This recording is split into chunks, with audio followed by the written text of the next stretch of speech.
सर्वांना माणसाचं ना माणूस गरीब आहे का श्रीमंत आहे ह्यापेक्षा माणसाचे विचार कसे आहेत, माणसाचं जगणं कसं आहे, आयुष्य छोटं जरी असलं तरी पण ते कसं घालवलं, कोणासोबत गेलं, कसं गेलं, हे फार महत्वाचं आहे. किती आनंदात गेलं, किती दुःखात गेलं.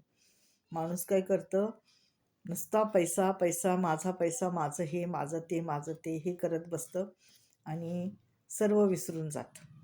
त्याच्यामध्येच ते गुरफटून जातं. पैसा तर आवश्यक आहेच, पण इतका पण नसावा, इतका पण हावडा नसावा, हाव नसावी, की जेणेकरून नात्यामध्ये वितुष्ट येईल, हो की नाही? नातं संपून जाईल आणि मागे आपल्याला लोक नावं ठेवतील. इतकं पण माणसाने, आज मी जरी इथे आहे ना, मी जरी इथे राहते ना, पण सर्व लोक माझे शेजारी पाजारी सगळे मला म्हणतात की स्पष्ट बोलते, तोंडावर बोलून मोकळी होते, काही असं मनात ठेवत नाही ती. असे माहिती का?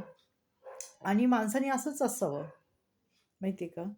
कारण का कधी ना कधी तर आपल्याला हे सर्व सोडून जायचंच आहे. आपण काय आणलं होतं का? नव्हतं, आणि आपण काही नेणार पण नाही.